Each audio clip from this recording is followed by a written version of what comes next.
ముందుగా మీ అందరితో కూడా ప్రార్థన, సరిగ్గా సంవత్సరం నుండి ఇంకొక 20-25 రోజులు కాంగ్రెస్ ప్రభుత్వం వచ్చి గడిచిపోయింది. 100 రోజుల్లో హామీలు అమలు చేస్తాం, 100 రోజుల్లో 6 గ్యారెంటీలు అమలు చేస్తాం అని చెప్పి 400 రోజులైంది. 100 రోజులు పోయింది, 400 రోజులకు వచ్చింది. 6 గ్యారెంటీలలో అర గ్యారెంటీ మాత్రమే అమలైంది. 6 గ్యారెంటీల్లో అర గ్యారెంటీ మాత్రం అమలైంది. అది ఏది, అదొక ఫ్రీ బస్సు. అది తప్ప ఇంతవరకు ఒకటి కూడా సరిగ్గా చేయలేదు. కాకపోతే వాళ్ళ మాటలు, దబాయింపులు, ఊకదంపుడు ఉపన్యాసాలు ఇవన్నీ చూసి ఇప్పుడే వినోదన్న చెప్పినట్టు నాకు కూడా వశం కాక రుణమాఫీ మీద అబద్ధాలు చెప్తుంటే మొన్న అసెంబ్లీలో అడిగిన, ముఖ్యమంత్రి ఉన్నాడు ఎదురుగానే, మొత్తం మంత్రులు ఉన్నారు, కాంగ్రెస్ వాళ్ళు అందరూ ఉన్నారు, ఎమ్మెల్యేలు, వాళ్ళందరూ ముంగట చెప్పిన, మీరు చెప్పిన మాటల్లో వాస్తవం ఉంటే, అసెంబ్లీలోనే చెప్తున్నా, మీరు చెప్పిన మాట వాస్తవం అయితే 2 లక్షల రూపాయలు రుణమాఫీ చేసినామని మీరు ఏదైతే చెప్తున్నారో, కావాలంటే ఇడికెళ్ళి ఒక బస్సు వేసుకుని అందరం కలిసి పోదాం, ముఖ్యమంత్రి సొంత ఊరు కొండారెడ్డిపల్లికి పోదామా, ముఖ్యమంత్రి నియోజకవర్గం కొడంగల్ పోదామా, లేదా నా నియోజకవర్గం సిరిసిల్ల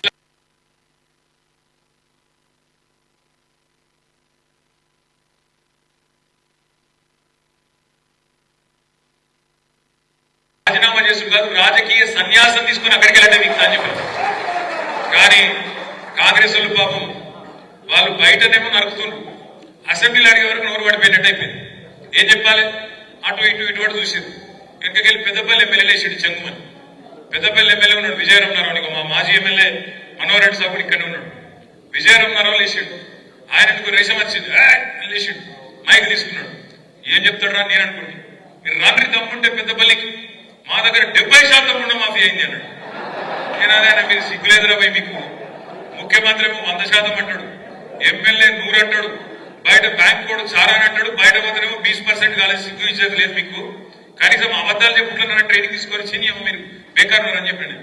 వాళ్ళ వాస్తవం ఏంటంటే వాళ్ళకు పరిపాలన సాధన అయితే లేదు, వాళ్ళకు నడపస్తలేదు, నడపరాక ముఖం బాగాలేక అద్దం పలుకుతున్నాడు ఎక్కడికోడు గట్ల. ఇప్పుడు ఏంది, నాకు నడప సాధన అయితే లేదు, ఏం చేయాలి మరి నేను, రాష్ట్రం పరిస్థితి బాగలేదు అని చెప్పాలి. రాష్ట్రం పరిస్థితి కాదు, నేను ఎత్తి బాగలేదు, నీ ఎత్తిలో కూర్చులేదు, దానికి ఎవడేం చేస్తాడు? నీకు తెలివి లేక, శాతగాక, దద్దమ్మవై అడ్డగోలు హామీలు ఇచ్చి, పనికిమాలిన హామీలు ఇచ్చి, 100 రోజుల డైలాగులు కొట్టి, అఫిడవిట్లను పోజులు కొట్టి, దేవుళ్ళ మీద ఒట్లు పెట్టి, ఏదో పీకుతామని ఏదో పెద్ద బిల్డప్ ఇచ్చి వచ్చినాం. వచ్చి ఇవాళ ఏమైతుంది, శాతం అయితే లేదు, ఏం చేయాలో తెలుస్తలేదు, తెలియక ఇప్పుడు ఇక్కడికి వస్తుంటే ఇక్కడ చూసిన బయట మన కరెక్ట్ గా మన ఆఫీస్ ఎదురుగా టెంట్ వేసుకున్నాం. ఎవరు, సర్వశిక్ష అభియాన్ ఉద్యోగులందరూ టెంట్ వేసుకున్నారు. నేను అడిగితే వాళ్ళని, ఏందమ్మా ఏమైంది అని. ఏం లేదు సార్, ఈ రేవంత్ రెడ్డి సరిగ్గా నవంబర్ 23లో మా దగ్గరకు వచ్చిండు సార్. వచ్చి ఏం చెప్పిండు, మీరు ఛాయ్ తాగే లోపల ముఖ్యమంత్రి అనేటోడు అనుకుంటే ఛాయ్ తాగే లోపల మీ సమస్య పరిష్కారం చేయొచ్చు, ఛాయ్ తాగే లోపల గవర్నమెంట్ ఆర్డర్ ఇచ్చి పంపించచ్చు, ఏముందమ్మా మీ సమస్య అని చెప్పిండు. చెప్పుడే కాదు, నన్ను గెలిపియండి, నేను పిలుచుకుంటా, ఛాయ్ తాగిపిస్తా, ఛాయ్ తాగే లోపల జీవో ఇచ్చి పంపిస్తా అని చెప్పిండన్న. మరి ఆయన ఛాయ్ పత్తి దొరుకుతలేదా, పాలు దొరుకుతలేవా, నీళ్లు దొరుకుతలేవా, ఏం దొరుకుతలేదో మాకు అర్థం కాక టెంట్ వేసుకొని కూర్చున్నాం అన్నారు. ఇక ఛాయ్ పత్తు మరి చక్కెరను అదేదో లేకపోతే మనం పంపిస్తాం. 22,000 మంది వాళ్ళు ఎదురు చూస్తారు. ఆడబిడ్డలకు చెప్పిండు, కేసీఆర్ ₹1,00,000 ఇస్తాడు, నేను తులం బంగారం ఇస్తాను. మరి ఇప్పుడు బంగారం చేపలు దిగుతలేదా, అయినా పుడతలేదా బంగారం, తులం బంగారం దొరకలేదా? సంవత్సరం అయిపోయి ఎన్ని లెక్కలైనా 4-5 లక్షల పెళ్లిళ్ళు అయినాయి, ఒక్కలగా నచ్చిందా? రాలే. రుణమాఫీ అన్నాడు, నేను ముఖ్యమంత్రిని అడుగుతున్నా, మళ్ళొక్కసారి వేదికగా అడుగుతున్నా, నిన్న చెప్పినా మళ్ళీ చెప్తున్నా, ఎంత సిగ్గుదప్పిన ప్రభుత్వం అంటే, ఎంత ఇజ్జత్ లేని ప్రభుత్వం అంటే కాంగ్రెస్ ప్రభుత్వం. వీళ్ళే చెప్పారు, ఏం చెప్పారు, డిసెంబర్ 3కు ముందు తీసుకుంటే, అప్పుడు యాదుకుండాలి మీకు, మనం రైతు బంధు కోసం 7,600 కోట్లు తయారు చేసి పెట్టినాం డిసెంబర్లో, పోయిన సంవత్సరం ఇదే టైం పెడితే రేవంత్ రెడ్డి ఉత్తరం రాసిండు ఎలక్షన్ కమిషన్, మీరు అర్జెంటుగా ఆపాలి, లేకపోతే ఎన్నికల ప్రభావం పడుతుంది, కేసీఆర్ మళ్ళీ రైతులందరూ మళ్ళా ఓట్లేసి మళ్ళా గెలిపిస్తారు, మీరు ఆపుండ్రి అని ఎలక్షన్ కమిషన్ ఉత్తరం రాసిండు. రాస్తే ఎలక్షన్ కమిషన్ వాళ్ళు ఎన్నికలు ప్రభావితమైతే అని చెప్పి ఆపేసింది. అప్పుడు ఏం చెప్పిండు రేవంత్ రెడ్డి, డిసెంబర్ 3కు ముందు తీసుకుంటే ఎకరానికి 5,000, డిసెంబర్ 7 తర్వాత తీసుకుంటే ఎకరానికి 7,500 అన్నాడు. 7,500 కాదు, 75 పైసలు ఇచ్చిండు వీడు. 75 పైసలు. ఆ రోజు మనం ఏదైతే కూడబెట్టిపోయినామో 7,500 కోట్లు, అవి మళ్ళా 3-4 నెలలు సదానికి గవే ఇచ్చిండు. దాని తర్వాత పార్లమెంట్ దాకా ఇచ్చిండు. ఎప్పుడైనా నాట్లు పడేటప్పుడు పడతాయి రైతు బంధు పైసలు, కానీ ఈయన ఉన్నప్పుడేమో ఓట్లు పడేటప్పుడు పడ్డాయి పైసలు. ఒకట్లుంటది కాంగ్రెస్ పెట్టుకుంటే. అట్లా ఈ కాంగ్రెస్ ప్రభుత్వం వచ్చినాక రైతు భరోసా రూపాయి కూడా ఇయ్యలే. మనం దాచిపెట్టిపోయిన రైతు బంధు పైసలే ఒక్కసారి ఏడిపించి 6 నెలలకు ఇచ్చిండు తప్ప ఈ సంవత్సరంలో ఒక్కటంటే ఒక్క పైసా కూడా రైతుకి ఇయ్యని ముఖ్యమంత్రి రేవంత్ రెడ్డి. అదొక్కటే కాదు, మీకు యాదుకుండాలి. ఏమన్నాడు ప్రతిపక్షంలో ఉన్నప్పుడు? 3 పంటలకు ఇయ్యాలి. ఏది 3 పంటలకు? ఇప్పుడేమంటాడు? రైతు ప్రమాణ పత్రం రాసి అన్నాడు. ఇప్పుడు మా బొప్పాపుడు శ్రీనివాస్ రెడ్డి నాడు ఇప్పుడు ప్రమాణ పత్రం రాసియాలి. ఏమని? నేను సాగు చేస్తా, నేను ఖచ్చితంగా వ్యవసాయం చేస్తా అని రైతు ప్రమాణ పత్రం రాసి అధికారులకి అన్నాడు. కేసీఆర్ ఉన్నప్పుడు మీరు ఎక్కడైనా దఫ్తర్కు పోయినా రైతు దరఖాస్తు పెట్టిండా రైతు బంధు కోసం? ఎవరికైనా దండం పెట్టినవా? ఎక్కడ దండం పెట్టేది లేదు, దరఖాస్తు పెట్టేది లేదు. దఫ్తర్కు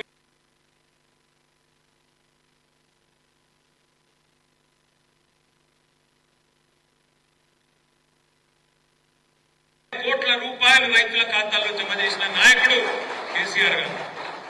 80,000 కోట్లు ఏది ఒక రైతు బంధు. ఇంకో దిక్కు రుణమాఫీ రూపంలో మరొక 27,000 కోట్లు. 1,07,000 కోట్లు రైతుల ఖాతాల్లో రూపాయి లంచం గాని పైసా లంచం గాని లేకుండా 70 లక్షల మంది రైతుల ఖాతాల్లో టింగు అని మంచిగా ఫోన్లు మోగుతుంటే నాట్లు పడేటప్పుడు మంచిగా పైసలు పడేటట్టు సౌలత్ ఏర్పాటు చేసింది కేసీఆర్. ఇవాళ రేవంత్ రెడ్డి ప్రభుత్వం 3 పంటలకు రైతు బంధు వేయాలని చెప్పిన రేవంత్ రెడ్డి, డిసెంబర్ 3 తర్వాత అయితే ఎకరానికి 7,500 ఇస్తానని చెప్పిన రేవంత్ రెడ్డి ఏకకాలంలో 2 లక్షల రుణమాఫీ చేస్తానన్నాడు. యాదికుందా మీకు? కేసీఆర్ గారు 1,00,000 రూపాయలు రుణమాఫీ చేసిండు. ఆయన అనుకుంటాడు రైతులందరూ నాకే ఓట్లు ఇస్తారని. మీరందరూ కూడా కేసీఆర్ 1,00,000 రూపాయలు రుణమాఫీ తీసుకున్న వాళ్ళు కూడా బ్యాంకు గురుకుర్రి, వెంబడే తెచ్చుకోండి, ఎంబడే నేనేస్తా, నేను ఎంబడే వస్తా, ఎంబడే సంతకం పెడతా అన్నాడు. ఇప్పుడు ఎంబడ పడుతున్నాడు, ప్రమాణ పత్రం రాయమని చెప్తున్నాడు. ఇప్పుడు మీకు రైతు భరోసా ఏడట. ఇలా కేబినెట్ మీటింగ్ ఉన్నది. నేను నిన్న అడిగిన రేవంత్ రెడ్డి, దమ్ముంటే చెప్పు అడిగిన. ఎలక్షన్లకు ముందేమో వరంగల్ రైతు డిక్లరేషన్ అన్నావు, ఇలా రైతు డిక్లరేషన్ ఇవ్వాలంటున్నావు. ఇది ఎక్కడి నీతి? రైతు ప్రమాణ పత్రం రాసిచ్చుడేంది? ఎందుకు రాసియాలి? తెలియదా? ఇవాళ ఊళ్ళల్లో మీ అధికారులకు, అగ్రికల్చర్ ఎక్స్టెన్షన్ ఆఫీసర్కి తెలియదా? అక్కడ ఉండే గ్రామ పంచాయతీ సెక్రటరీకి తెలియదా? లేదా ఊర్లో ఉండే సర్పంచ్కి తెలియదా? ఎంపీటీసీకి తెలియదా? ఏ రైతు సాగు చేస్తుండో ఏ రైతు సాగు చేస్తున్నాడో తెలియదా? ఇలా రైతులను బదనాం చేసే కుట్ర. అసెంబ్లీలో పెట్టిండు కాగితం. ఏమంటాడా కాగితంలో? రైతు బంధు వల్ల 22,000 కోట్ల రూపాయలు దారి మళ్ళీనాయని చెప్పి ఒక చెత్త మాట, రైతును బదనాం చేసే మాట, రైతును దొంగగా చిత్రీకరించే మాట మాట్లాడుతూ ఉన్నాడు. 22,000 కోట్లు దారి మళ్ళీ అంటాడు. నాకు నిజంగా అర్థం కాలేదు. అర్థం కాకపోయి నేను అక్కడ ఉండే అధికారులను అడిగిన, వ్యవసాయ అధికారులు కనబడ్డారు అసెంబ్లీలో, అడిగిన ఎక్కడికి వెళ్ళి వచ్చిందా మీకు ఈ లెక్క అని అడిగిన. 22,000 కోట్లు అంటున్నారు. ఏడ దారి మళ్ళీనాయి? ఏ ఊర్ల దారి మళ్ళీనాయి? ఏ సర్వే నెంబర్కి పోయినాయి? ఎవరి ఖాతాలో పడ్డాయి? చెప్పుని మాకు అన్న. అంటే వాళ్ళు ఏం చెప్పారు ఎరికేనా? సారిగా మా పేరు చెప్పకూరు. కానీ వాస్తవం ఏంటంటే ఇప్పుడు వానాకాలం పట్టేస్తారు. వానాకాలం దగ్గర 1.5 లక్షల ఎకరాలు కేసీఆర్ వచ్చిన తర్వాత నీళ్ళు వచ్చినాయి, కరెంట్ మంచిగా వచ్చింది, రైతు బంధు వచ్చింది, రైతుకు ధైర్యం వచ్చింది కాబట్టి 1.5 లక్షల ఎకరాలు సాగు జరిగింది వానాకాలంలో. కానీ వానాకాలంలో పత్తేసిన వాళ్ళు, వానాకాలంలో కందేసిన వాళ్ళు రెండో పంట వేసే అవకాశం ఉంటుందా? వానాకాలంలో పత్తేసిన వాళ్ళు యాసంగిలో రెండో పంట వేసేందుకు అవకాశం ఉంటుందా? జరగలాగా చెప్పు ఉండదు. కంది ఉంటుందా రెండో పంటకు అవకాశం? మిర్చికి ఉంటుందా? చెరుకుకుంటుందా? పసుపుకుంటుందా? ఉండదు. మరి ఇప్పుడు ఈర్నపల్లి మండలంలో పోడు భూములు ఉన్నాయి. ఆ పోడు భూములు ఎక్కడో జంగళ్ళు ఉంటాయి. ఆ జంగల్ నుండే భూములల్లో నీకు ఒక పంట పండుడే కష్టం, రెండో పంట పడుతుందా? ఎక్కడ బోరుబాయి మీద నడవది. ఇప్పుడు రేవంత్ రెడ్డి ప్రభుత్వం ఏమంటారు దొరికేనా? ఆ రెండో పంట మీరు ఏదైతే వేయలేదో, ఆ రెండో పంట మీరు ఏదైతే పత్తేసిన వాళ్ళు, కందేసిన వాళ్ళు, ఆ పోడు రైతులు, ఆ చెరుకు రైతులు, ఆ పసుపు రైతులు, ఆ సోయా రైతులు, ఆ మిర్చి రైతులు ఎవరైతే రెండో పంట యాసంగి లేలేదో ఒక పైసలు కేసీఆర్ ఇచ్చి తప్పు చేసినట్టు మీకు ఆ పైసలు రెండో పంటకు మీరు ఏకపోయినా కేసీఆర్ ఇచ్చిండు ఇచ్చి తప్పు చేసిండు అంటారు. నేను ఇక్కడికి వచ్చినప్పుడు రవీంద్రరావు గారిని అడిగిన, రవీంద్రరావు గారు మరి పత్తి సంగతి ఏందని అడిగిన. రవీంద్రరావు గారు ఏం చెప్పినట్టు మాకు ఐసింగారంలో కూడా పత్తి వేస్తాం, కానీ పత్తి వేసి ఏరి మొత్తం తీసే వరకే పంట తీసే వరకే 6-7 నెలలు అవుతుంది, రెండో పంటకు ఛాన్స్ ఉండదు, కాబట్టి కాబట్టి కాబట్టి మరి రెండో పంటకు సందు ఉండదు, దొరకది, రెండో పంట వేయలేమని చెప్పిండు. నేనేమంటున్నా అంటే ఒక వీళ్ళే కాదు, పత్తి రైతులు, కంది రైతులు, అదే విధంగా చెరుకు రైతులు, పసుపు రైతులు, మిర్చి రైతులే కాదు, ఇలా లక్షల ఎకరాల్లో మనమే ప్రోత్సహించిన పామాయిల్ తోటలు పెట్టుకోమని చెప్పినాం. మామిడి చెట్లు, అటు నల్గొండ ముఖానం పోతే బత్తాయిలు, ఆ నిమ్మ తోటలు ఇవన్నీ ఉంటాయి, దానిమ్మ తోటలు ఉంటాయి. మరి ఇవన్నీ కూడా రేపు ఏంది వీళ్ళకి ఇస్తావా అయ్యేవా అంటే చెప్తలేడు. ఉద్యోగస్తులు ఉంటారు, టీచర్లు ఉంటారు, ఊళ్ళలో టీచర్లు ఉంటే వాళ్ళు కష్టపడి నౌకరు సంపాదించుకుంటారు, వాళ్ళ అమ్మ నాయన రైతులు అనుకో. ఇప్పుడు ఏమంటాడు తెలుసా రేవంత్ రెడ్డి, టీచర్ ఉంటే ప్రభుత్వ ఉద్యోగం ఉంటే నీకు రైతు బంధు కట్టు. మరి ముందెందుకు చెప్పలేదా? ముందెందుకు చెప్పలేదు? ఉద్యోగస్తులకు భూమితోని సంబంధం కట్ చేస్తా అన్న మాట ముందెందుకు చెప్పలేదు? ఐటీ కడితే కట్టు, పాన్ కార్డు ఉంటే కట్టు, ఇక ఇది గిన్ని కట్లు. అందుకే ఇప్పుడు సీఎం అంటే చీఫ్ మినిస్టర్ కాదు, కటింగ్ మాస్టర్. ఎట్లా కట్ చేయాలి? కేసీఆర్ గారు ఇవన్నీ చూడలేదు. కేసీఆర్ గారు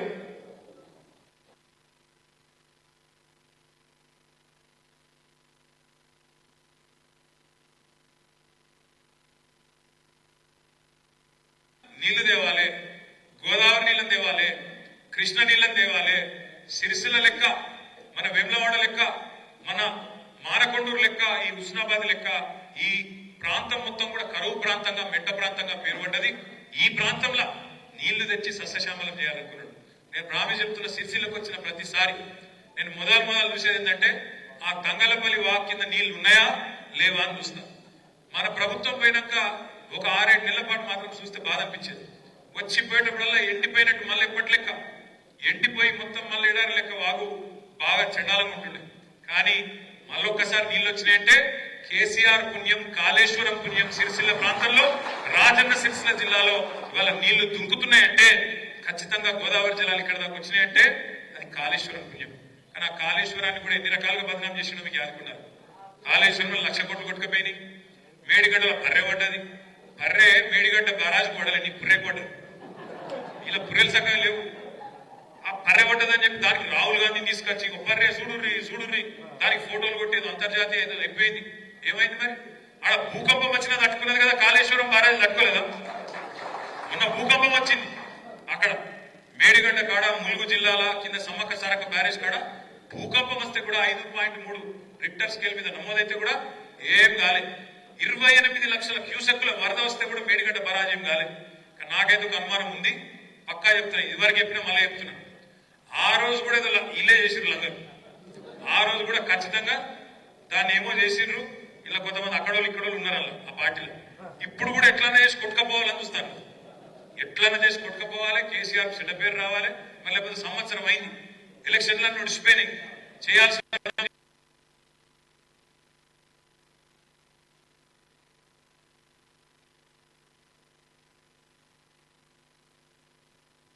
నీళ్లు మొత్తం చివరి పడి దాకా ఇవ్వచ్చు, ఎక్కడ కోదాడ దాకా ఇవ్వచ్చు కిందికి. కానీ ఆ పని చేస్తలేదు. ఎందుకు? వాళ్ళ భయం ఏందిరికేనా? కాళేశ్వరం రిపేర్ చేసినాం అనుకో, మేడిగడ్డ రిపేర్ చేసినాం అనుకో, ఏం చేయాల్సి వస్తుంది? యాసంగిలో కూడా మళ్ళీ 1.5 ఎకరాలకు మళ్ళీ పైసలు ఇవ్వాలి.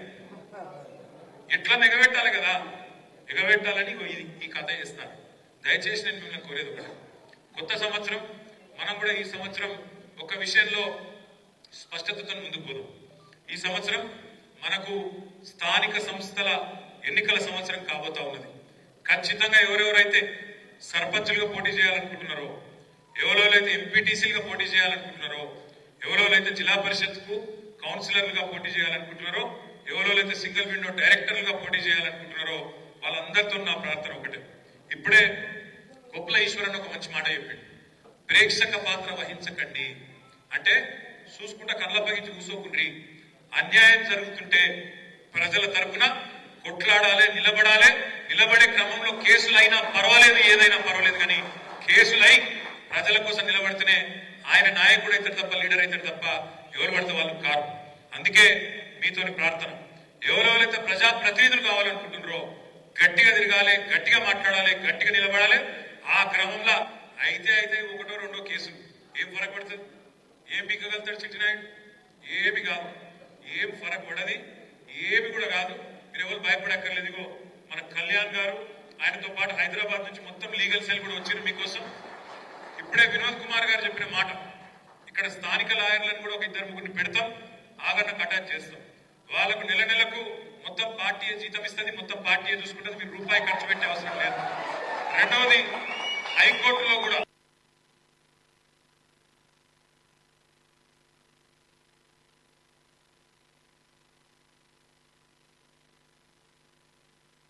దావా వేస్తాం, కొట్లాడతాం, అవసరమైతే సుప్రీంకోర్టు దాకా కూడా వాళ్ళని వదిలిపెట్టాలనే మాట కూడా నేను మీకు విజ్ఞప్తి చేస్తాను. దయచేసి మిమ్మల్ని కోరేది ఒకటే, మనము ఒక సంవత్సరం బ్రహ్మాండంగా ఎన్నికల్లో ఓడిపోయిన తర్వాత కూడా సంవత్సరం మీరు అందరూ కష్టపడ్డారు, ప్రతి ఊళ్ళో కష్టపడ్డారు, ప్రతి గల్లీలో కష్టపడ్డారు. కాబట్టి పార్టీ ఇవాళ ఒక్క పిలుపు మీద కలిసినందుకే ఇంతమంది మీటింగ్ కాదు ఏం కాదు, ఇవాళ ఒక్క మాట మీదకెళ్ళి, ఒక మెసేజ్ మీదకెళ్ళి ఇంతమంది మా తమ్ముళ్ళు మా అన్నలు వచ్చారు. ఇలా మనం అధికారంలో కూడా లేము, నేను మీకు ఇవ్వగలిగేది కూడా ఏం లేదు, మీకు తెలుసు నాకు తెలుసు. అయినా ఇంత అభిమానంతో పార్టీ అంటే ఇంత ప్రేమతో కేసీఆర్ గారి మీద ఒక అనురాగంతో మీరు అందరూ వచ్చినారు. బాక్సింగ్ చేసిన బాక్సింగ్ లో ఒక మాట చెప్తారు, మనం ఎంత గట్టిగా పంచుకొడతాం అన్నది కాదు, మనం ఎంత గట్టిగా అవతల దౌడమిగిలి గుద్దాం అన్నది కాదు, వాడు అవతలోడు ఎన్ని గుద్దినా కింద పడ్డా లేచి నిల్చొని కొట్లాడేటోడే నిజమైన వీరుడు, నిజమైన పోరాట యోధుడు. వాళ్ళు కొట్టిండ్రు, ఈ సంవత్సరంలో వాళ్ళు మనం కొట్టిండ్రు, ఒక 5-6 దెబ్బలు కొట్టిండ్రు. ఒకటి, అసెంబ్లీ ఎన్నికల్లో స్వల్ప తేడాతో ఓడిపోయారు. అనుకోకుండా అతి విశ్వాసం అనండి, కొన్ని చిన్న పొరపాట్లు అనండి జరిగినాయి, కాదటలేదు. మనం కూడా మనుషులమే, చిన్న తప్పులు జరుగుతాయి, చిన్న పొరపాట్లు జరుగుతాయి. జరిగినప్పుడు ఓటమి జరిగింది.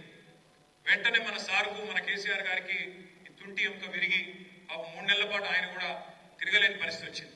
అటెంక వెంటనే లేచి పంటలు ఎండిపోతున్నాయంటే, ఈ సన్నాసులు నీళ్లు ఇడిస్తలేరంటే కేసీఆర్ గారు అంత ఇబ్బందుల్లో కూడా బయలుదేరి నల్గొండ, వరంగల్, కరీంనగర్ దాకా, మన సిరిసిల్ల దాకా కూడా తిరిగి ఆ బస్సు యాత్రలో భాగంగా తిరిగింది.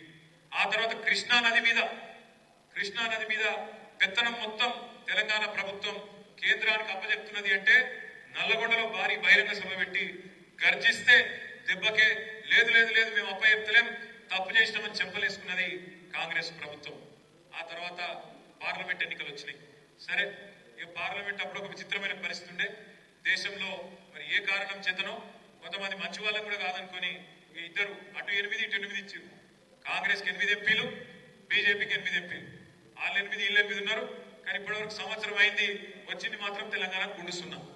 అందరికి అర్థమైంది ఎట్లయితే ఇవాళ చంద్రబాబు నాయుడు గారు, నితీష్ కుమార్ గారు 10-12 మంది ఎంపీలతో కేంద్రంలో చక్రం తిప్పుతున్నారో, తప్పకుండా రేపు మళ్ళొక్క రోజు వస్తుంది. కేసీఆర్ గారే దేశంలో ఉండే ప్రభుత్వాన్ని కూడా శాసించే రోజు తప్పకుండా వస్తుంది. మళ్ళా మన ఎంపీలు కూడా మనం గెలిపించుకుందాం ఈసారి తప్పకుండా.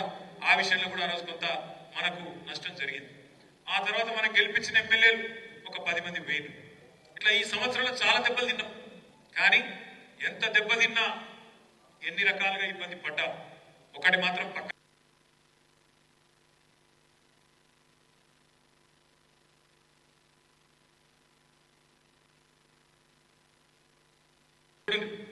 ఒక్క రోజున కేసీఆర్ జపం లేకుండా ఒక్క స్పీచ్ ఉంటుందా? కేసీఆర్ పేరు తీయకుండా, బీఆర్ఎస్ సోషల్ మీడియా తిట్టకుండా ఒక్క ఉపన్యాసం ఉన్నదా ముఖ్యమంత్రిది? ఏడవైనా ఒకటే ఏడుపు, ఎక్కడ పోయినా ఒకటే ఏడుపు, ఒకటే రాగం. ముఖం బాగలేక అద్దం పలగొట్టుకున్నట్టు నడపశాత కాక రాష్ట్రాన్ని, ప్రభుత్వాన్ని పనికిమాలిన మాటలు మాట్లాడుతున్నాడు. ఎంత పచ్చి అబద్ధాల కోరు ఈ ముఖ్యమంత్రి అంటే, నిన్న మాట్లాడిన మాట ఒక్క నిమిషంలో మీకు చెప్తా, మీకు అర్థమవుతుంది. ముఖ్యమంత్రి అంటోడు ఒక రాష్ట్రానికి పెద్ద మనిషి. ఆ పదవిలో కూర్చున్నాక రాష్ట్రం మొత్తం నాది అని మాట్లాడాలి. ఈ రాష్ట్రం మంచిగున్నది, ఇంకా మంచిగా చేస్తా అని చెప్పాలి. ఏమైనా లోపల చిరిగిపోయిన పని వేసుకున్న మీకెళ్ళి మాత్రం మంచిగా వేసుకుని మంచిగానే ఉన్నా అని చెప్పాలి. కానీ ఈ నేత అవలగాడంటే, రాష్ట్రం దివాలా తీసింది, రాష్ట్రం అప్పులపాలైపోయింది, నా పరిస్థితి మొత్తం ఎత్తిపోయింది అట్లా చెప్పుకుంటాడు. ఎవడన్నా కదన్నా ఇప్పుడు నెల నిజం ఉందా? పచ్చి అబద్ధం అది. వాస్తవం ఏంది? ముఖ్యమంత్రి కనీసం లెక్కలు చెప్పిన కూడా సరిగ్గా చెప్తలేరు. వాస్తవం ఏంది? తెలంగాణ ఏర్పడిన నాడు 2014లో కాంగ్రెస్ ప్రభుత్వం మనకు అప్పచెప్పినాడు, ఏది ప్రభుత్వాన్ని మనకు అప్పచెప్పినాడు 369 కోట్ల రెవెన్యూ మిగులుతోని మనకు అప్పచెప్పిన రెవెన్యూ సర్ప్లస్ తోని మనకు అప్పచెప్పింది. మనం దిగిపోయినాడు 2022-23లో ఆనాడు మనకు 369 కోట్ల రెవెన్యూ మిగులుతో అప్పచెప్తే మనం వాళ్లకు తిరిగి అప్పచెప్పినాడు 5,944 కోట్ల రెవెన్యూ మిగులుతోని వాళ్ళకు అప్పచెప్పింది. రెవెన్యూ మిగులు అంటే ఏంది మీకు అర్థమయ్యే భాషలో చెప్తాను. ఇప్పుడు రాష్ట్ర ప్రభుత్వానికి రాబడి ఉంటది, ఆదాయం ఉంటది, ఖర్చు ఉంటది. రెవెన్యూ రిసీట్ అంటారు, రెవెన్యూ ఎక్స్పెండిచర్. ఆదాయం ఖర్చు. ఆదాయం ఖర్చు కంటే ఎక్కువ ఉంటే మిగులు ఉంటుంది, రెవెన్యూ మిగులు. ఆ ఖర్చులు ఏమేముంటది రెవెన్యూ ఎక్స్పెండిచర్లో? ఏముంటదంటే జీతాలు, పెన్షన్లు, అప్పులు, మిత్తిలు, సబ్సిడీలు, ఇవన్నీ తీయంగా జీతాలు, పెన్షన్లు, అప్పులు, మిత్తిలు, సబ్సిడీలు ఇవన్నీ తీయంగా ఖర్చుల ఇవన్నీ ఓంగా మిగులు ఉన్నది అని మొన్న పెట్టిన బడ్జెట్ లో బట్టి విక్రమార్క గారు 1000 కోట్ల రెవెన్యూ మిగిలి ఉంది అని చెప్పి మొన్న 2024లో బడ్జెట్ పెట్టింది. ఒక దిక్కేమో బడ్జెట్ లో రెవెన్యూ మిగులు ఉంది, సర్ప్లస్ ఉంది అని ఒక దిక్కు చెప్తారు, 1000 కోట్ల మిగిలిందని ఒక దిక్కు చెప్తారు. నిన్న ముఖ్యమంత్రి నెలకు 4,000 ఘాటా ఉంది, ఏం చేయాలో తెలుస్తలేదు అని ముఖ్యమంత్రి చెప్తాడు. మరి ఆయన కూర్చొని మాట్లాడుకుంటలేరా? లేకపోతే ఆయన లెక్కలు వేరు, ఈయన లెక్కలు వేరా? ఢిల్లీకి పంపే లెక్కలు వేరు, అవి నాకెరికి. ఢిల్లీకి పంపే లెక్కలు వేరు, ఆ లెక్కలు వేరు. కానీ ఇక్కడ లెక్కలు కూడా ఇట్లా తారుమారైతే ఒకటే మంత్రివర్గంలో ఒక ముఖ్యమంత్రి, డిప్యూటీ సీఎం అలగలగ లెక్కలు చెప్పొచ్చునా? ఇది ప్రజలను తప్పిదారి పట్టించడం కాదా? ఇది పచ్చి అబద్ధాలు చెప్పుడు కాదా?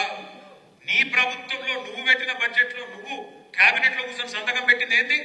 రెవెన్యూ మిగులు ఉంది అని చెప్పినావు. అన్ని ఖర్చులు ఓను, జీతాలు ఇయ్యంగా, పెన్షన్లు ఇయ్యంగా, మిత్తిలు గట్టంగా, అప్పులు గట్టంగా, సబ్సిడీలు ఇయ్యంగా 1000 కోట్లు మిగులుందని నువ్వే చెప్తావు. మళ్ళీ ఇంకో దిక్కేమో నెలకు 4,000 ఘాటా ఉందని చెప్తావు. ఆయన అబద్ధం ఆడుతున్నా, నువ్వు అబద్ధం ఆడుతున్నావు. ఎవరైనా పిచ్చోళ్ళని చేస్తున్నారు. అందుకే నేను అంటున్నా, నడపశాత కాక ఇవాళ అడ్డగోలు మాటలు మాట్లాడుతున్నాను.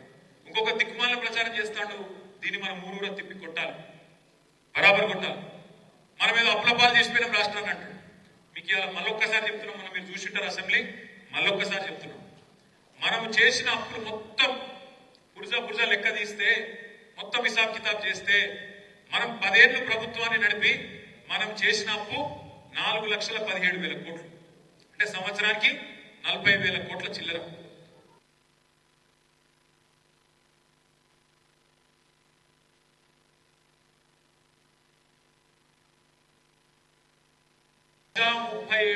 కోట్లు.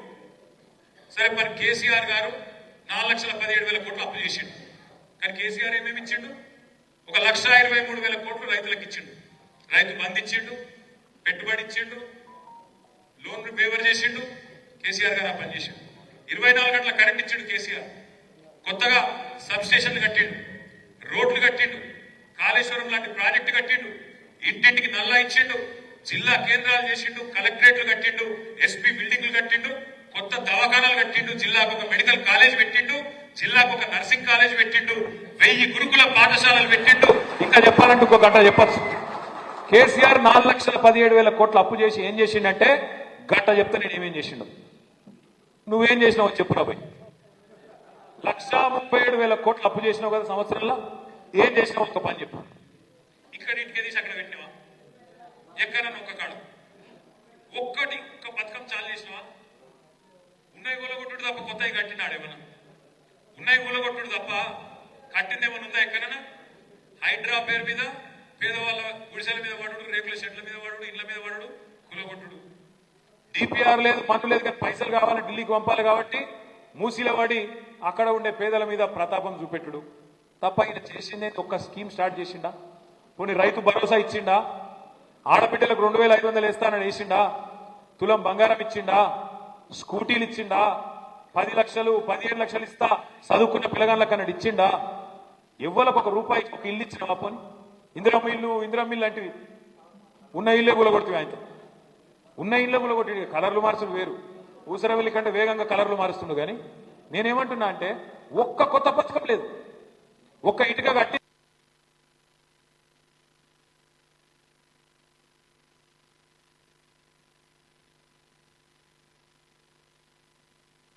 వేల కోట్ల రూపాయలు ఢిల్లీకి పంపుట్ల బిజీగా ఉన్నాడు ఈ ముఖ్యమంత్రి. ఇలా తెలంగాణ కాంగ్రెస్ పార్టీకి ఏటీఎం అయింది. ఏటీఎం అంటే ఇరికేనా? ఎప్పుడు కావాలంటే అప్పుడు పోవాలి, కార్డు గీకాలే, పైసలు గుంజాలి. సేమ్ తెలంగాణ పరిస్థితి ఇలా కాంగ్రెస్ లో గట్లే అయిపోయింది. ఎప్పుడు కావాలంటే అప్పుడు రేవంత్ని విలువాలి, గీకాలే, పైసలు పోవాలి, గట్ల అయిపోయింది. ఇవాళ తెలంగాణ కాంగ్రెస్ కేమో ఏటీఎం అయిపోయింది. కానీ తెలంగాణలో పరిపాలన ఎట్లయిపోయింది? పిచ్చోని చేతిలో రాయి లెక్క అయిపోయింది. ఎప్పుడు ఎవరు కొడుతున్నా తెలియదు. సిమెంట్ ఫ్యాక్టరీ పెడతా అంటాడు అదానిలో. అదాని సిమెంట్ ఫ్యాక్టరీ ఎడ పెడతా అంటాడు? ఒకటేమో కొడంగల్లో పెడతాడట, ఒకటేమో ఆడ రామన్నపేటలో పెడతాడు. అక్కడ వాళ్ళు భూములు ఇయ్య అన్నారు పాపం గిరిజన రైతులు. ఇయ్య అంటే ఏం చేసిండు? 40 రోజులు జైల్లో పెట్టిండు. రాబాయ్ అంటే లేలే, నువ్వే ఉన్నావు, నువ్వే కొట్టించినావు, అందులో దొరకబడతా అని చూసిండు. ఆ తర్వాత కొన్ని రోజులు అది గోల కొడతా, ఇది గోల కొడతా కొన్ని రోజులు లింకులాడిండు. ఏం చేసిండే రేవంత్ రెడ్డి 6 గ్యారెంటీల విషయంలో అంటే 6 గ్యారెంటీలు ఎప్పుడో మర్చిపోయాడు. కానీ నా మీద 6 కేసులు మాత్రం పెట్టే ప్రయత్నం చేశాడు. 6 కేసులలో ఏదో దాన్ని ఇరికేయాలి, మీరు జైలు పంపాలన్నది మాత్రం బాగుంది. నేను మీ అందరినీ కోరేది ఒకటే, కేసుల గురించో ఫీజుల గురించో మనం భయపడే అవసరం లేదు. మనం ఎవ్వరం కూడా దాని గురించి బయట చర్చ పెట్టే అవసరం కూడా లేదు. మనం ఒకటే పని చేద్దాం ఈ కొత్త సంవత్సరం. ఏంటది? ఆయన కేసుల గురించి మాట్లాడని, మనం రైతుల గురించి మాట్లాడదాం, మనం ప్రజల గురించి మాట్లాడదాం, రైతు భరోసా గురించి మాట్లాడదాం. నువ్వు ఇచ్చిన 420 హామీలు ఏమైనా అని అడుగుదాం. వాళ్ళు పాపం మన అటెన్షన్ డైవర్షన్ కోసం మనం ఏదన్నా చేసి మనం పక్కదారి పట్టియాలి, అగో ఇదైందట, అదైందట, గర్ల ఇదైందట, కింద ఇదైందట అని చెప్పి వాళ్ళ చెవులు కొరుకుడు, వీళ్ళ చెవులు కొరుకుడు. అది తప్ప ఇంతవరకు సంవత్సరంలో చేసిందేం లేదు. మనం ఒకటే తదేక దీక్షతోని అర్జునుడు కదా శిల్క కన్ను మీద దృష్టి పెట్టినట్టు మనం కూడా ఒకటే దాని మీద పెడదాం. ఏంటిది? ముసలోళ్లకు 4000 పెన్షన్ ఎప్పుడు ఇస్తావు అని అడగాలి.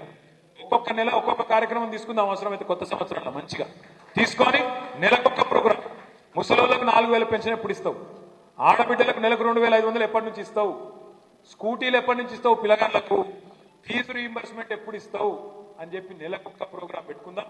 మంచిగా ఈ కొత్త సంవత్సరం 12 నెలల పాటు ఉక్కిరి బిక్కిరి వాళ్ళకు ఊపిరాడకుండా చేసే బాధ్యత ప్రధాన ప్రతిపక్షంగా ఈ గులాబీ దండుదే, గులాబీ సైనికులదే అనే మాట నేను విజ్ఞప్తి చేస్తున్నాను. అదేవిధంగా చాలా మంది మా అన్నదమ్ములు అడుగుతారు, అన్న మనం కూడా కొత్త కమిటీలు వేసుకోవాలన్న. తప్పకుండా నేను ఈ సంవత్సరం మీ అందరికి మాటిస్తున్నా, తొందరలో సభ్యత్వ నమోదు కార్యక్రమం కూడా స్టార్ట్ చేసుకుందాం.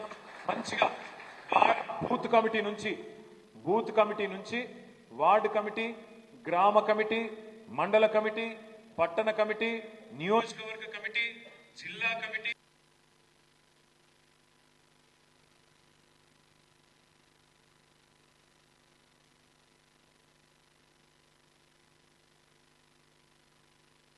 జిల్లాలలో శిక్షణ కార్యక్రమాలు కూడా పెట్టుకుందాం. అద్భుతంగా పటిష్టంగా మన పార్టీని నిర్మాణం చేసుకుందాం. మొదటి సంవత్సరం ఒడిసిపోయింది, మనకు తెలిసి తెలియకుండానే అయిపోయింది 1 ఇయర్. ఈ సంవత్సరం కూడా మొత్తం ఎలక్షన్లలో ఈ కొట్లాటలనే పోతుంది. ఎందుకంటే ఇప్పుడు ఎట్లాగూ ఎలక్షన్లు వస్తాయి, మీకు తెలుసు, నాకు తెలుసు. మళ్ళా రేవంత్ రెడ్డి మోసానికి శ్రీకారం చుడుతున్నాడు. రైతులకు రైతు భరోసా పేరు మీద ప్రమాణ పత్రం రాసియాలని చెప్పి శటకోపం పెట్టే ప్రయత్నం చేస్తున్నాడు. గ్రామాల నుంచి వచ్చిన మా నాయకులను నేను కోరుతున్నాను, గ్రామాలలో చర్చ పెట్టండి, రైతులను అడగండి. కేసీఆర్ ఉన్నప్పుడు ఏమైనా రాసియాల్సి వచ్చిందా? దరఖాస్తు పెట్టుకునే అవసరం పడ్డదా? పడలే. ఇవాళ మాత్రం మళ్ళొక్కసారి ప్రమాణ పత్రం, సెల్ఫ్ డిక్లరేషన్ రాసియాలి అంటున్నాడు. మీకు ఇంకొక మాట యాదికి ఉండాలి.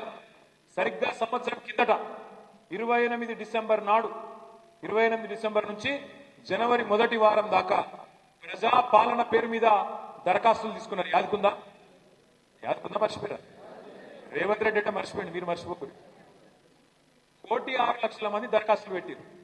1,06,00,000 మంది. అందులో ఏమేమి ఉన్నాయో ఎరికైనా దరఖాస్తులలో? పెన్షన్ కోసం అదే దరఖాస్తు అన్నారు, రైతు భరోసా కోసం అదే దరఖాస్తు అన్నారు, మీ పేరు తీసుకున్నారు, మీ అకౌంట్ నెంబర్ తీసుకున్నారు, అన్ని తీసుకున్నారు.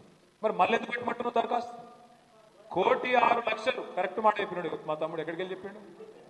టైం పాస్, ఏదో ఒకటి చేసి టైం పాస్ చేయాలి, ఎగబెట్టాలన్న తప్ప ఇచ్చే ఉద్దేశం లేదు. ఓ దిక్కేమో 1,06,00,000 ప్రజాపాలన పేరు దరఖాస్తులు తీసుకుంటుంది, ఇంకో దిక్కేమో కులగణన అని చెప్పి ఇంకో లెక్కలు తీసుకుంటుంది. మళ్ళీ ఇప్పుడు మళ్ళీ దరఖాస్తున్నాడు, మళ్ళీ టైం పాస్ కార్యక్రమం కాబట్టి ఏమనాలి. అందుకే ప్రభుత్వం దగ్గర 12 సీజన్లు కేసీఆర్ గారు ఎట్లయితే 12 కాలాలు మీకు రైతు బంధు చేసిండో, ప్రతి ఒక్క రైతు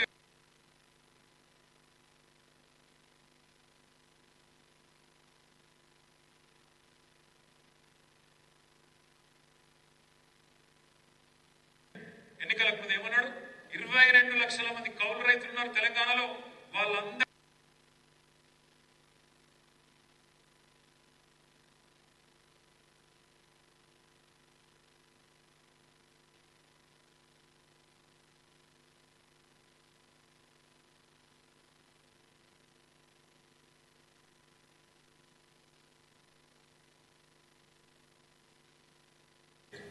కేసీఆర్ ₹1,00,000 ఇస్తాడు, నేను తులం బంగారం ఇస్తాను. మరి ఇప్పుడు బంగారం చేపలు దిగుతలేరు అయినా పుడతలేదా బంగారం? తులం బంగారం దొరకలేదా? సంవత్సరం అయిపోయి ఎన్ని లెగ్గాలైనా 4-5 లక్షల పెళ్లిలైనవి. ఒక్కలకన్నా నచ్చిందా? రాలే. రుణమాఫీ అన్నాడు. నేను ముఖ్యమంత్రిని అడుగుతున్నా, మళ్ళొక్కసారి వేదికగా అడుగుతున్నా. నిన్న చెప్పినా మళ్ళీ చెప్తున్నా. ఎంత సిగ్గుదప్పిన ప్రభుత్వం అంటే, ఎంత ఇజ్జత్ లేని ప్రభుత్వం అంటే కాంగ్రెస్ ప్రభుత్వం. వీళ్ళే చెప్పారు. ఏం చెప్పారు? డిసెంబర్ 3కు ముందు తీసుకుంటే అప్పుడు యాదుకుండాలి మీకు. మనం రైతు బంధు కోసం 7,600 కోట్లు తయారు చేసి పెట్టినాం డిసెంబర్లో. పోయిన సంవత్సరం ఇదే టైం పెడితే రేవంత్ రెడ్డి ఉత్తరం రాసిండు ఎలక్షన్ కమిషన్, మీరు అర్జెంటుగా ఆపాలి, లేకపోతే ఎన్నికల ప్రభావం పడుతుంది, కేసీఆర్ మళ్ళీ రైతులందరూ మళ్ళా ఓట్లేసి మళ్ళా గెలిపిస్తారు, మీరు ఆపుండ్రి అని ఎలక్షన్ కమిషన్ ఉత్తరం రాసిండు.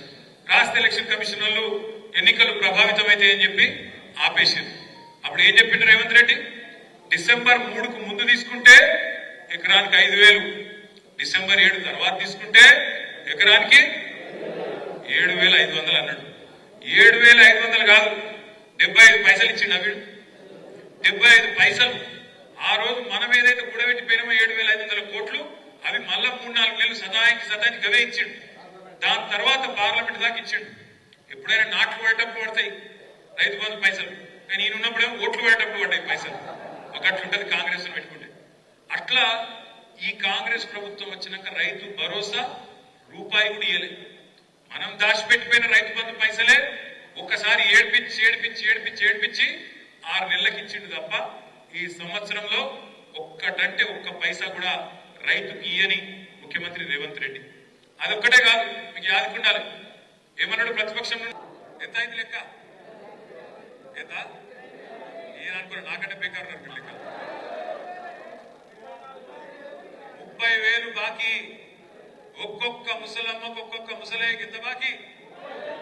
ఆ ముసలికి చెప్పి తయారు పెట్టిన ఎడమకాలు చెప్పు పట్టుకొని రెడీ కూర్చోవా? వస్తాడు కాంగ్రెస్ ఓటు అని వస్తాడు. ఏను ఒకటి అని చెప్పు. ఎందుకంటే దొరికేది ఇప్పుడే, మళ్ళీ ఇప్పుడు తప్పించుకున్నారు అనుకో.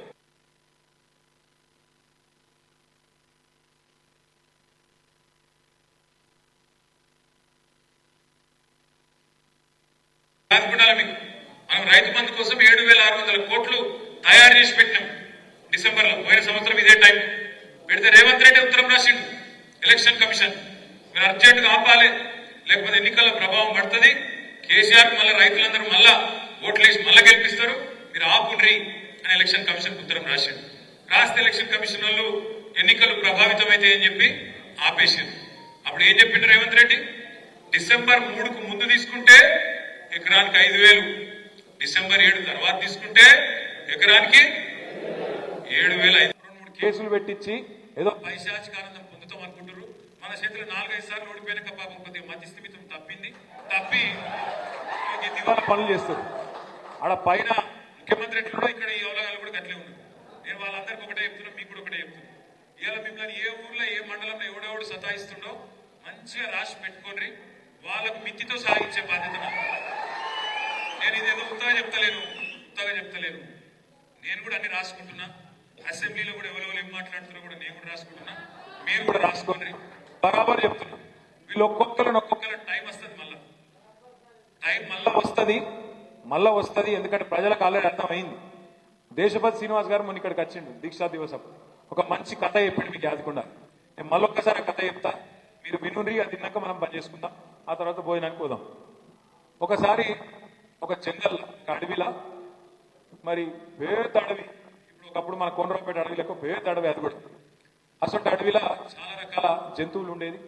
అక్కడ సింహం ఉండేది. సింహం ఆ అడవికి రాజు.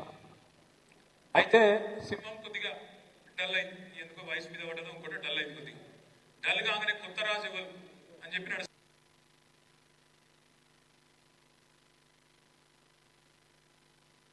అన్నాడు 7,500 కాదు 75 పైసలు ఇచ్చిండు వీడు. 75 పైసలు ఆ రోజు మనం ఏదైతే కూడబెట్టిపోయినామో 7,500 కోట్లు అవి మళ్ళా 3-4 నెలలు సదానికి అవే ఇచ్చిండు. దాని తర్వాత పార్లమెంట్ దాకా ఇచ్చిండు. ఎప్పుడైనా నాట్లు పడేటప్పుడు పడతాయి రైతు బంధు పైసలు, కానీ ఈయన ఉన్నప్పుడేమో ఓట్లు పడేటప్పుడు పడ్డాయి పైసలు. ఒకట్లుంటది కాంగ్రెస్ పెట్టుకుంటే. అట్లా ఈ కాంగ్రెస్ ప్రభుత్వం వచ్చినాక రైతు భరోసా రూపాయి కూడా ఇయ్యలేదు.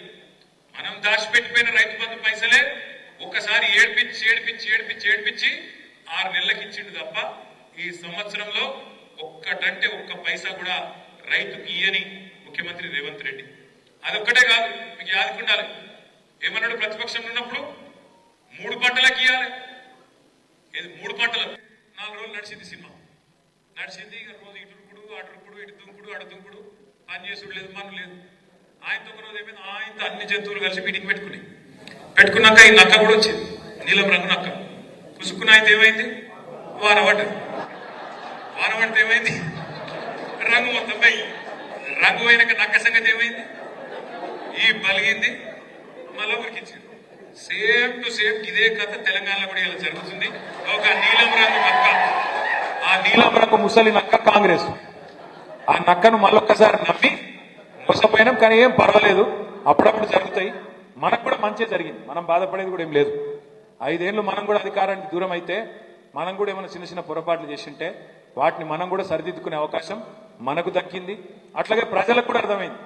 ఎలక్షన్ల ముందు నేను ఒకటి విన్నా, ఆడాడ ఇంటుంటి నేను ఏమని కొంతమంది మాట్లాడుతున్నారు, మనం లోట్లకు పోతే ఏం కేసీఆర్ ఇంతకెళ్ళిస్తుండా అన్నారా లేదా? మరి ఇప్పుడు రేవంత్ రెడ్డి ఇంటి పొలం అమ్మిస్తాడు, అప్పుడు అది కూడా తెలియదు కదా. ఒక్కటి చెప్పాలి,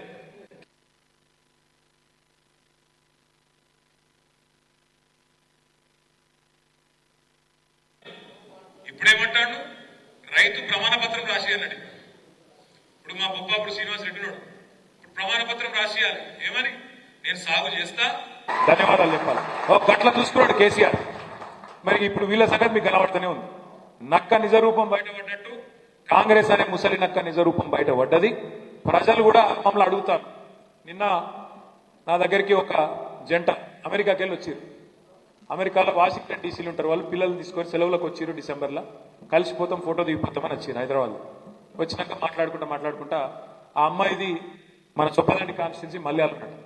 అన్న బాగున్నారా, అంత పాత కరీంనగర్లు ఎట్లున్నారు అట్లా ఇట్లా అని మాట్లాడుతుంది అమ్మాయి. నల్గొండ పిల్లగాని చేసుకున్నది. పిల్లలు అమెరికా వాళ్ళు అక్కడనే పుట్టిరు, ఆయనే పెరుగుతాను.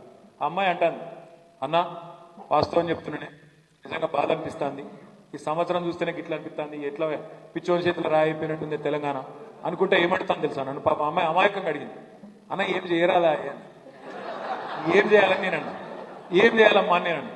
ఏం చేయరాదా, ఏమన్నా చేసి ఏం చేయరాదు తల్లి, ఇంకో 4 ఏళ్ళు. ఎందుకంటే ఒక ఓటు తప్పు, ఒక ఓటుకు శిక్ష, ఒక తప్పు ఓటు వేస్తే శిక్ష ఎంత, 5 ఏళ్ళు. అందుకే నేను మిమ్మల్ని కోరేది, జెడ్పీటీసీ ఎంపీటీసీ సర్పంచ్ ఎన్నికల్లో కూడా ఆ రోజు ఎమ్మెల్యే ఎన్నికలైన తప్పు ఈసారి కాకుండా చూసుకునే బాధ్యత మీది, నాది, మనందరిది. పార్టీ మీకు సంపూర్ణంగా అండగా ఉంటుంది.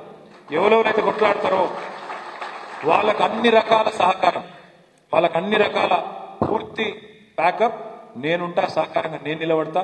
సిరిసిల్లలో గ్రామాన, మన సిరిసిల్ల జిల్లాలో గ్రామాన గులాబీ జెండా ఎగిరేటట్టు చూసుకోవాల్సిన బాధ్యత మనందరిది. తప్పకుండా కలిసికట్టుగా కదం దొక్కుదాం. నీరసపడే అవసరం లేదు, కేసులకు భయపడే అవసరం అంతకంటే లేదు. మీరు టీవీలు చూసి పేపర్లు చూసి వాడు తాటికాయంత అక్షరాలతో రాయంగానే మీరు ఆగం కాకుర్రి. సోషల్ మీడియాలో ఈ మధ్యన కొన్ని నిజాలు వస్తున్నాయి, అవి చూడున్నారు అప్పుడప్పుడు. పేపర్ వాళ్ళని చూసి మీరు ఆగం కాకుర్రి. పేపర్ వాళ్ళని ఏమంటలేను, మీరు ఆయన నన్నేమని అనుకునేది. మీరేం చేయలేరు, మీ యాజమాన్యాలు అట్లున్నాయి, మీరేం చేయలేరు. కానీ మా విలేకరు సోదరులను నేను అంటలేను. మీరంటే గౌరవం ఉంది. ఉద్యమంలో మాత్రం కలిసి పని చేసిన వాళ్ళు సీరియస్గా చూడొస్తాం. వాళ్ళు పైన మాత్రం ఏందో సిరిసిల్లలో కుంభకోణం లంబకోణం, ఏ కుంభకోణం మనం చేయలే, ఏ తప్పు చేయలే, ఏ గాడిది కొడుకు మనం పీకేది కూడా ఏం లేదు, అది కూడా చెప్తున్నా. కాబట్టి తప్పకుండా మీకు అండగా నేనున్నా. మన జిల్లా పార్టీ ఉన్నది, రాష్ట్ర పార్టీ ఉన్నది, న్యాయవాదుల బృందం ఉన్నది, కింద న్యాయస్థానం ఉంది, పైన దేవుడున్నాడు. తప్పకుండా న్యాయం జరుగుతుంది. ఒక్కొక్కరి సంగతి మళ్ళా చూసుకుందాం. అందరు ధైర్యంగా ఉండాలని చెప్పి కోరుతూ, కింద భోజనాలు ఉన్నాయి, బువ్వ తినేటోళ్ళు బువ్వ తినుండ్రి, తర్వాత మీదికి రండి. లేదా మొదలే ఫోటోలు దిగుదామంటే ఫోటోలు దిగుదాం. అందరికీ మళ్ళొక్కసారి నూతన సంవత్సర శుభాకాంక్షలు తెలియజేసుకుంటూ నాయక్ సాబ్ ఆగుజరా. జై తెలంగాణ. ఖచ్చితంగా వ్యవసాయం చేస్తా అని రైతు ప్రమాణ పత్రం రాసి అధికారులకి అన్నాడు. కేసీఆర్ ఉన్నప్పుడు మీరు ఎక్కడైనా దఫ్తర్కు పోయినా రైతు దరఖాస్తు పెట్టిండా రైతు బంధు కోసం ఎవరికైనా దండం పెట్టినవా? ఎక్కడ దండం పెట్టేది లేదు, దరఖాస్తు పెట్టేది లేదు. దఫ్తర్కు